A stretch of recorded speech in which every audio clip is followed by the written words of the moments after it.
तो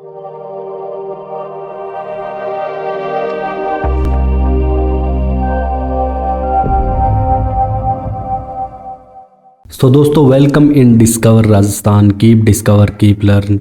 आज अपने दोस्तों जो जूनियर अकाउंटेंट की जो कंप्यूटर अपनी सीरीज चल रही है उसकी ये तीसरी क्लास है आपकी, ठीक है, तीसरे नंबर की क्लास है। अभी अपने जो 2-3 क्लास कर रहे हैं ये सिर्फ अपने प्रीवियस ईयर क्वेश्चन लेके कर रहे हैं, और प्रीवियस ईयर में भी अपने क्या कि हर एक चीज़ को अच्छे से समझ रहे हैं, उसको जान रहे हैं पूरा ओपन करके, ताकि आपके दिमाग में फिट हो जाए। डायरेक्ट अपने पढ़ते हैं तो एग्जाम में अपने क्या भूल जाते हैं, ठीक है, या कंफ्यूज हो जाते हैं दो ऑप्शन के बीच में, तो याद नहीं रहता। तो कुछ चीज़ों को ऐसे फोटो में देखते हैं तो थोड़े माइंड में इमेज बन जाती है।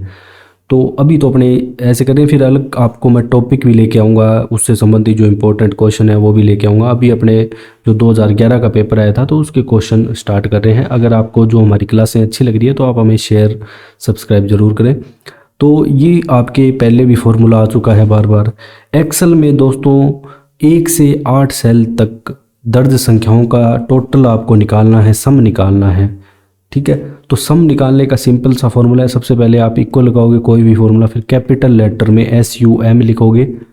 अब आपको दोस्तों A1 सेल से लेके A8 तक यहाँ पे पूछा गया है, तो सेमी कोलन लगा के A1 से A8 तक ऐसे लिख दोगे तो ये आपका आंसर करेक्ट हो जाएगा। ऑप्शन नंबर 1 यहाँ पे करेक्ट हो जाएगा, ठीक है, सम के लिए। और अब अपने चलते हैं नेक्स्ट। अब यहाँ पे देखो थोड़ा आपको जो सारी रेंज है बताई गई है, सम कैसे करना है, ठीक है। ये इस प्रकार से पूरा यहाँ पे जैसे ये A1 A2 A3 3 सेल में नंबर है, इनको अपने को सम करना है। तो देखो सम A1 से A4 तक यहाँ पे इसने लिख दिया कि कितना योग बन रहा है, वो लिख दो। चारों सेल का जितना भी योग है ये टोटल करके बता देगा कि टोटल 18 है।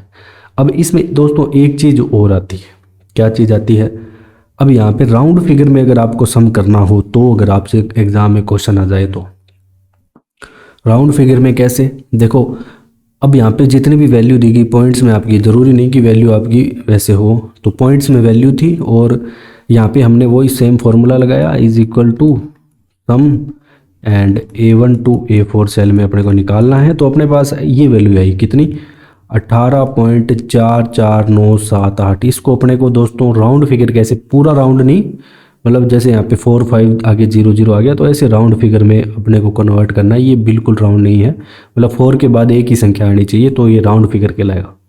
राउंड फिगर में कुछ भी आपको निकालना है तो ये वाला फॉर्मूला यूज करोगे। सेम देखो जो आपका सम वाला इक्वल साइन है ना, उसके आगे ROUND राउंड लिखना है, फिर आपको सेमी कोलन लगाना है, SUM लिखना है, फिर आपको सेमी कोलन नहीं सॉरी ये कोलन है ये लगाना है, फिर A1 से A4 तक, ठीक है, और फिर यहाँ पे कोमा लगा के आप 2 लिख दोगे। ये आपका यहाँ पे राउंड फिगर का दोस्तों आपके फॉर्मूला आ जाएगा। अब नेक्स्ट क्वेश्चन में आपसे पूछा गया है MX एक्सेल की जो फाइल है, कुछ भी आप बनाते हो, पावर पॉइंट में कुछ बनाते हो, वर्ड में कुछ बनाते हो, तो उनके पीछे देखो जो डॉक होता है ये तो वर्ड में होता है, PPT जो लिखा होता है वो आपके पावर पॉइंट में बनाते हो तब होता है। तो अब MS एक्सेल में होता है .XLS क्या होता है, इसको थोड़ा सा कंफ्यूज करके भी दे सकता है, XSL भी दे सकता है, तो XLS होता है, ये ध्यान रखना। इसमें भी है ना दोस्तों एक और इसका वर्जन आ गया है XLSX, ठीक है, ये भी है ना आपके एक्सेल का ही एक है। वैसे इसमें बहुत सारे फॉर्मेट होते हैं, ये थोड़ा क्या आपके लाइटर वर्जन होता है, मतलब ये थोड़ी फाइल की साइज को कम करता है, लाइटर एंड स्मॉलर वर्जन होता है। इसके अलावा दोस्तों एक और वर्जन आता है आपका, क्या नाम है उसका, XLS, ये तो सब में आएगा, आगे इसके M लगा देते हैं, M मतलब मैक्रो। अब ये XLSM का मतलब क्या होता है दोस्तों, ये क्या है कि प्रिवेंट करता है वायरस वगैरह से, मतलब सिक्योरिटी पर्पज़ के लिए। यहाँ पे अगर ये वाली अगर आपको फाइल बनानी है तो ये सिक्योरिटी पर्पज़ के लिए होगी, वायरस वगैरह से प्रोटेक्ट करने के लिए। ऐसे ही दोस्तों एक XLSB भी आता है, XLSB, ये बाइनरी से संबंधित है, ठीक है, इसमें बहुत सारा डाटा आपके आ जाएगा एक साथ। XLSB में मेन आपको ये याद रखनी है, XLS वाली और ये दोनों याद रख लेना, ज़्यादा तो इम्पोर्टेंट ये दोनों हैं। अब अपने बात करेंगे दोस्तों रैम की। देखो रैम का सभी को पता होगा, इसमें फुल फॉर्म में पूछी है कि रैम की फुल फॉर्म यहाँ पे क्या होती है, तो रैंडम एक्सेस मेमोरी। ठीक है, रैंडम एक्सेस मेमोरी यहाँ पे आपकी रैम कहलाती है। और जो रैम होती है ना दोस्तों, ये वोलेटाइल होती है। क्या होती है? वोलेटाइल। वोलेटाइल का मतलब क्या होता है? वोलेटाइल का मतलब होता है, एक तो वोलेटाइल मेमोरी हम पढ़ते हैं, एक नॉन वोलेटाइल। वोलेटाइल मतलब जो कि कुछ समय यहाँ पे आप मान लो इसको कंप्यूटर को सप्लाई मिलनी बंद होगी तो इसमें जो भी डाटा होगा वो आपका नष्ट हो जाएगा। मेन इसमें कैचे वगैरह जो होते हैं वो स्टोर होते हैं। देखो रैम आपकी इस प्रकार की कुछ होती है, मदरबोर्ड में फिट होती है। Information can be written on to the read from RAM. Volatile प्रकार की मेमोरी है। एक तो ये क्वेश्चन ज़रूर आपको याद रखना है कि जो रैम है ये वोलेटाइल है, ये आपको पता होना चाहिए, इंपॉर्टेंट है। Computer is connected to power supply और सोर्स। जब तक कंप्यूटर पे बिजली आ रही है तो ये डाटा स्टोर रहेगा। अगर ये बिजली चली गई या स्विच ऑफ हो गया कंप्यूटर, कैसे भी करके आपका लैपटॉप कंप्यूटर कुछ भी बंद हो गया, तो ये मेमोरी नहीं रहेगी। तो इसलिए इसे वोलेटाइल मेमोरी बोलते हैं। ठीक है, नॉन वोलेटाइल में आपके रोम आ जाता है। ठीक है, हार्ड डिस्क वगैरह हो गई। अब अपने बात करेंगे नेक्स्ट क्वेश्चन की। क्वेश्चन नंबर 129, सामान्यतः इंटरनेट में आईपी एड्रेस का साइज क्या होता है? अब दोस्तों जो आईपी एड्रेस का साइज आपसे बिट में पूछा है कि कितने बिट होता है, तो 32 बिट। 32 बिट। अगर बाइट में पूछ ले, बाइट्स में कितना होता है, तो 4 बाइट भी होता है, एक 16 बाइट भी होता है। ठीक है, 4 बाइट मेन जो है 4 बाइट है।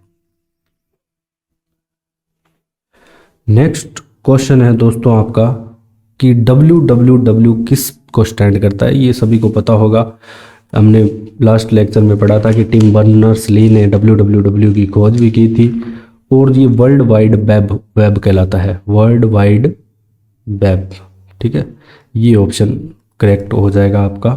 और ये मॉडल क्या है? ये www है ना, आपको ये किस मॉडल पे बेस है, ये अगर आपसे एग्जाम में पूछ ले तो मॉडल आपके हो जाएगा दोस्तों, लिख लेना इसको अच्छे से, client server model. Client server model पे बेस है, तो मोस्ट इंपॉर्टेंट है दोस्तों ये क्लाइंट सर्वर मॉडल CSM। अगला क्वेश्चन दोस्तों, क्वेश्चन नंबर 131, निम्न में से कौन सा सर्च इंजन नहीं है जो अपने सर्च नहीं कर सकते? मतलब जो अलग चीज़ है इनमें से, बहुत सारे आपको सर्च इंजन, 3 सर्च इंजन है और एक सर्च इंजन नहीं है, तो साफ साफ दिख रहा होगा। जो इंटरनेट एक्सप्लोरर है ये दोस्तों क्या है? ब्राउज़र है।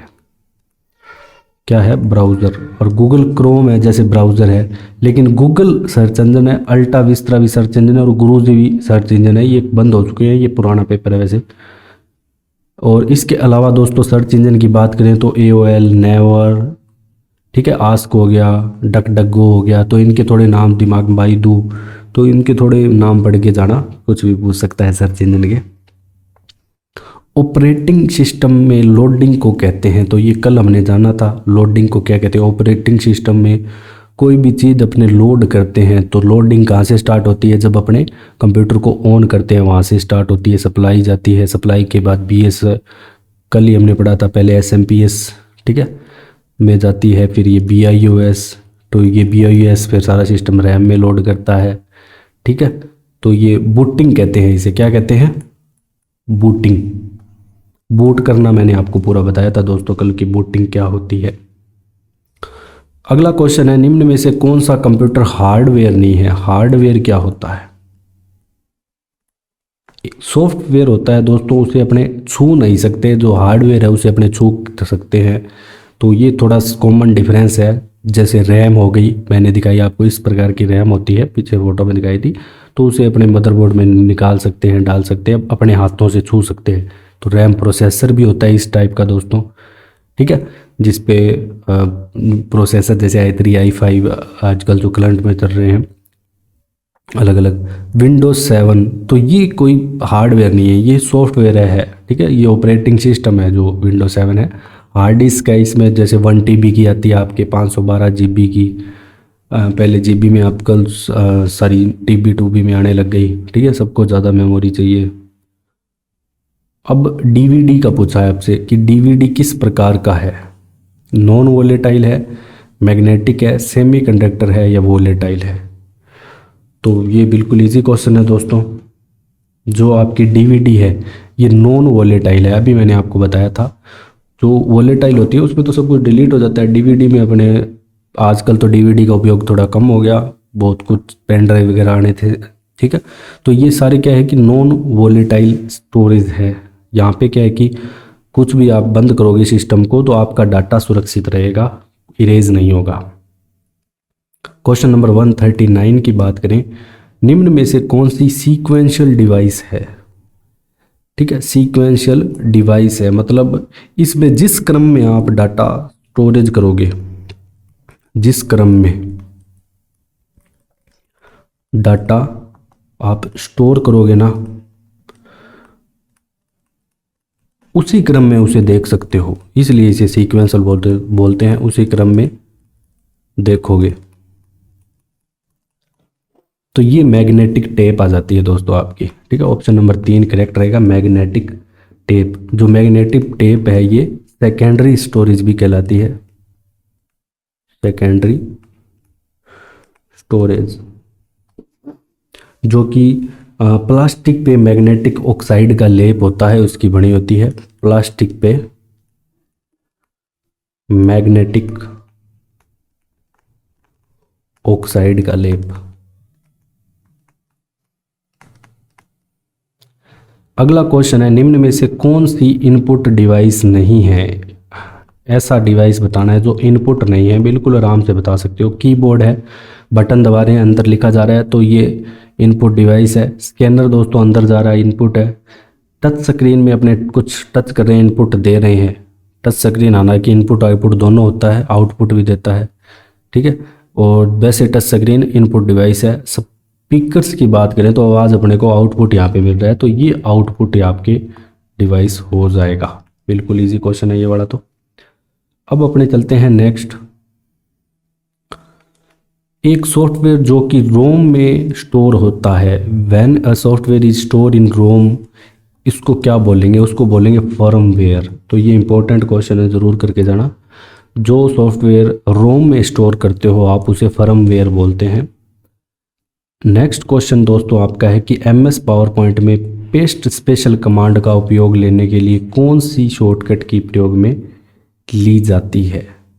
जो अगर आपने बात करें पेस्ट स्पेशल का, अगर अपने को कमांड लगानी है तो कौन सी की प्रयोग में ली जाएगी पेस्ट स्पेशल के लिए।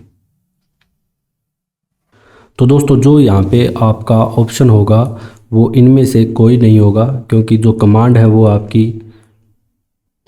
CTRL control plus alt plus we.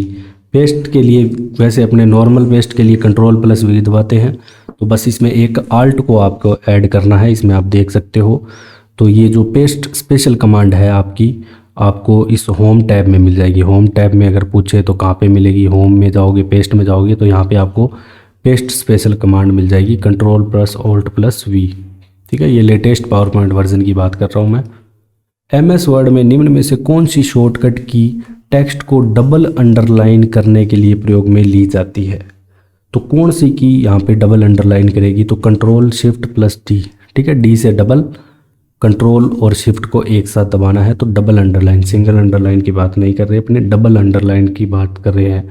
तो क्वेश्चन को अच्छे से आपको पढ़ना है, डबल अंडरलाइन। नेक्स्ट क्वेश्चन है आपका कि MS ऑफिस में किसी शब्द के समानार्थक जानने के लिए उपयोग में लाते हैं। ठीक है, मतलब उसका अपने को सिनोनिम्स निकालना है। MS office the option used for finding synonyms. Most important question है दोस्तों, बहुत आने के इसके चांस है। तो जो आपका थेसोरस है ये निकालता है, लैंग्वेज थेसोरस। ठीक है, लैंग्वेज के अंदर थेसोरस आता है, ये यहाँ पे आपका सिनोनिम निकाल देगा, सेम उसी के जैसा ही। देखो यहाँ पे आप जाओगे सिनोनिम्स में आपको यहाँ पे मिल जाएगा थेसोरस। ठीक है, तो इसको थोड़ा सा दिमाग में बिठा लेना।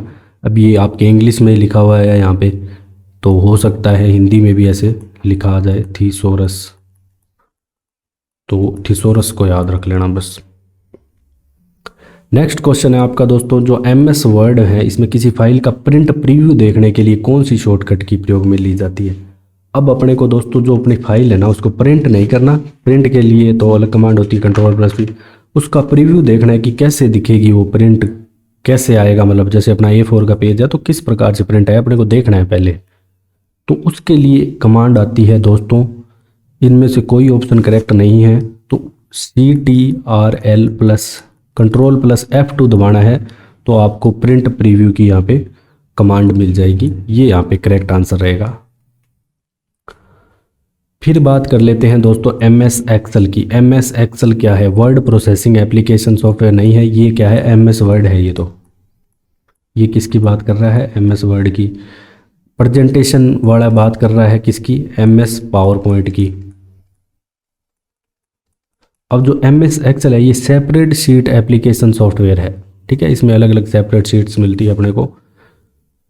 नेक्स्ट है दोस्तों MS word margins of a page are set in. जो MS वर्ड है उसमें अगर आपको मार्जिन सेट करना हो तो इसमें दोस्तों जो मार्जिन है आपके फाइल मेन्यू में सेट होगा। फाइल मेन्यू में भी कहाँ पे होगा? पेज सेटअप में जाके। और ये जो सिस्टम है ना ये पुराने वर्जन का है, 2003 का। अब की बात करें अपने जो प्रेजेंट वर्जन, प्रेजेंट अगर अपने वर्जन की बात करें दोस्तों तो यहाँ पे आपको सिंपल सा याद रखना है, ये इंपॉर्टेंट है, लेटेस्ट वाला याद रखना। तो आपको जो ये पेज सेटअप है, ये मार्जिन्स वगैरह, ये आपका लेआउट में मिलेगा। कहाँ पे? लेआउट में डायरेक्ट आपको लेफ्ट साइड में पहला ऑप्शन मिल जाएगा मार्जिन का। नेक्स्ट क्वेश्चन दोस्तों, कौन सा सूत्र B1 से B7 सेल तक संख्याओं में सबसे बड़ी, अब आपको फॉर्मूला बताना है सबसे बड़ी संख्या ज्ञात करने का। वैसे दोस्तों जो सबसे बड़ी संख्या ज्ञात करते हैं तो अपने मैक्स यूज़ करते हैं, तो यहाँ पे मैक्स नहीं दिया गया, लार्ज दिया गया है। बाकी सेम वही फॉर्मूला लगाएंगे, मैक्स B1 से B7 तक करना है तो सिंपल सा B1 से सेमी कॉलन लगाएंगे, B7 लिखेंगे, तो ये आपका फॉर्मूला हो जाएगा मैक्स वाला। ये ज़्यादा करेक्ट रहेगा। इसमें से ऑप्शन की बात करें तो दूसरा ऑप्शन सही हो जाएगा, इसमें लार्ज लिख रखा है, ठीक है। अगर आपको यहाँ पे सेकंड लार्जेस्ट निकालना है तो ये मिटा के मान लो सेकंड लार्जेस्ट निकालना है तो यहाँ पे कोमा लगा के 2 लिख देना। दूसरी बड़ी संख्या कौन सी है या पहली बड़ी संख्या, वो भी आप निकाल सकते हो। अगला क्वेश्चन है दोस्तों आपका कि MS वर्ड में किसी वर्ड फाइल में टेबल इंसर्ट करने के लिए शॉर्ट की आपको बतानी है। टेबल इंसर्ट करने के लिए शॉर्ट की उपरोक्त में से कोई नहीं। इसकी जो शॉर्ट की मैं आपको बता देता हूँ, ऑल्ट बटन दबाना है, फिर +NIT दबाना है, N+I+T, ठीक है। ये आपका इसका करेक्ट आंसर रहेगा। NIT दबाओगे तो आपकी टेबल का पूरा आ जाएगा। ऐसे चार्ट सा बनाओ, उसमें आपको जितनी रो चाहिए, कितने कॉलम चाहिए, फिर उस हिसाब से आप उसमें संख्या डाल के डायरेक्ट टेबल को इंसर्ट कर सकते हो। 2-3 तरीके होते हैं। नेक्स्ट क्वेश्चन है जो आपका लास्ट क्वेश्चन है दोस्तों, MS एक्सेल में जो shortcut key to bring format cells dialog box, ठीक है। तो जो MS एक्सेल में फॉर्मेट सेल डायलॉग बॉक्स के लिए शॉर्टकट प्रयोग करते हैं Ctrl+1। किसका? Ctrl+1 का यहाँ पे प्रयोग करते हैं। इसी के साथ दोस्तों जो आपकी कंप्यूटर के प्रीवियस ईयर क्वेश्चन से संबंधित क्लास यहाँ पे समाप्त होती है। अगर आपको हमारा कंटेंट पसंद आया तो शेयर सब्सक्राइब जरूर करें। ऐसे ही आपके और भी जो सब्जेक्ट है उनकी क्लासें आती रहेगी, पहले प्रीवियस फिर अपने टॉपिक वाइज भी MCQ चालू करेंगे। तो thanks for joining discover Rajasthan.